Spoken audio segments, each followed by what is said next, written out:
പാലക്കാട് നിന്നും 2 മണിക്കുള്ള കോർബ എക്സ്പ്രസ്സിൽ കോയമ്പത്തൂരേക്ക് യാത്ര തിരിച്ചു. ജനറൽ ടിക്കറ്റ് ആയിരുന്നു ഉണ്ടായിരുന്നത്. ജനറൽ കമ്പാർട്ട്മെൻറ്റിലെ കാഴ്ചകളാണ് നിങ്ങൾ കണ്ടുകൊണ്ടിരിക്കുന്നത്. ഇന്ത്യയിലെ സാധാരണ ജനങ്ങൾ എങ്ങനെയാണ് യാത്ര ചെയ്യുന്നതെന്നുള്ളത് ഈ ദൃശ്യത്തിലൂടെ നിങ്ങൾക്ക് മനസ്സിലാക്കാൻ സാധിക്കും.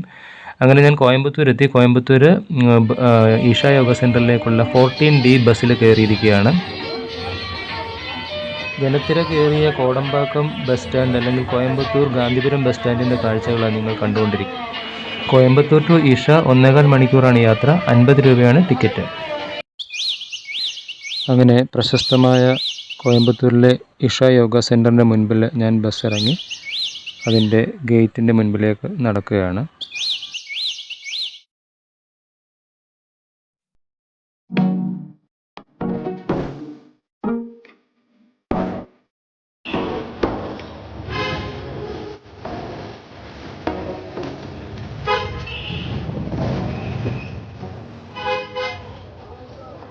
ബൈ വാക്ക് നമുക്ക് ഇതിനകത്തേക്ക് പോകാം. അതുകൂടാതെ ആദിയോഗി സ്റ്റാച്യൂവിൻ്റെ പുറകിൽ ചില ബസ്സുകൾ എത്താറുണ്ട്. അതല്ലെങ്കിൽ നമുക്ക് കാളവണ്ടി ഇവിടെ ഉണ്ട്, അതിൽ പോകാൻ പറ്റും. അപ്പം ഞാൻ വന്ന ബസ് ഇതിൻ്റെ ഫ്രണ്ട് ഗേറ്റിൽ നിർത്തിയതാണ്. അവിടെ നിന്ന് ഇറങ്ങിയിട്ട് നടന്നു പോവുകയാണ്. കുറച്ച് ദൂരം അങ്ങോട്ട് നടക്കാനുണ്ട് ആദിയോഗി സ്റ്റാച്യൂവിലേക്ക്. കുറേയധികം ആളുകൾ ഇവിടെ വരുന്നുണ്ട്, വിദേശികളും ഇന്ത്യക്കാരുമായിട്ടുള്ള കുറേയധികം ആളുകൾ. നല്ല ആംബിയൻസ് ആണ്. കാരണം ശിരുവാണി ഡാമിൻ്റെ വളരെ അടുത്താണ്. സത്യപർവ്വത മലനിരകളാണ് കാണുന്നത്. വെസ്റ്റേൺ ഗാട്സ് മലനിരകളാണ്. നല്ലൊരു കൂൾ ക്ലൈമറ്റാണ്. ഒരു മഴയുടെ ചെറിയ ലക്ഷണങ്ങളൊക്കെ കാണുന്നുണ്ട്. മഴ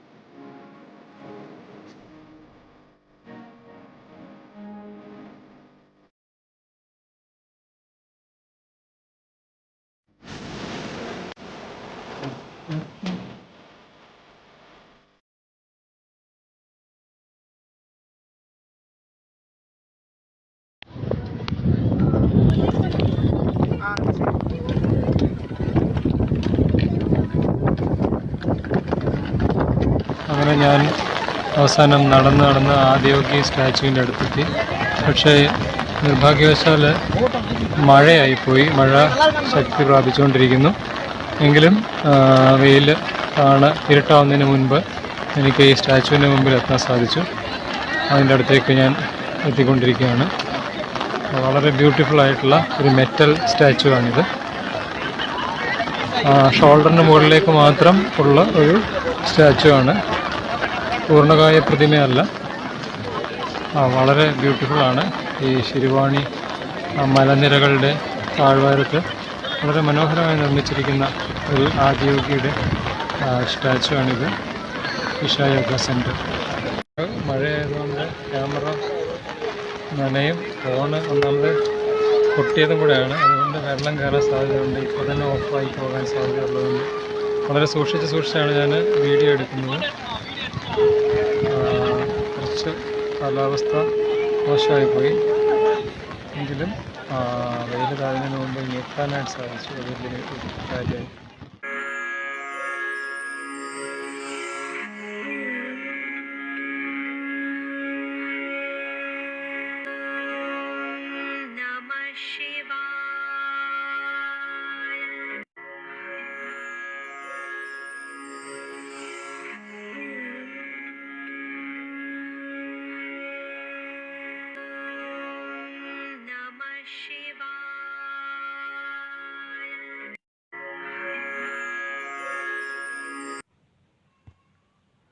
ആളുകളെ തിരികെ കൊണ്ടുപോകുന്നതിനായി ബുള്ളോ കാർട്ട്സും ഇലക്ട്രിക് വെഹിക്കിൾസും ഒക്കെ റെഡിയായി നിൽക്കുന്നുണ്ട്. ഞാൻ അത് കറന്ന് മുൻപോട്ട് പോയി. അവിടെയാണ് ധ്യാനലിംഗ, അതുപോലെ ഹോമകുണ്ട് ഇതൊക്കെ ഉള്ളത്. അത് കാണാനായിട്ട് മുൻപോട്ട് പോയി. മൊബൈൽ ഫോൺ ഉൾപ്പെടെയുള്ള എല്ലാ വാല്യുബിൾസും നമ്മളവിടെ ഏൽപ്പിച്ചതിന് ശേഷം മാത്രമേ നമുക്ക് ധ്യാനലിംഗ കാണാനായിട്ട് പോകാൻ സാധിക്കൂ. I had a plan to attend an inner engineering course by the center. Unfortunately, I was unable to attend due to my work schedule. Every detail on these are described in their website. The Isha Center have two Tirthakunds, Suryakund for men and Chandrakund for women. Taking a dip in these energized bodies straightens out pranic imbalances, enhancing physiological and psychological well-being as well as heightening spiritual receptivity. The Dhyanalinga building is made as par with the nuclear reactors. We feel an illusion effect. After entering inside, the mind goes down to a zero point.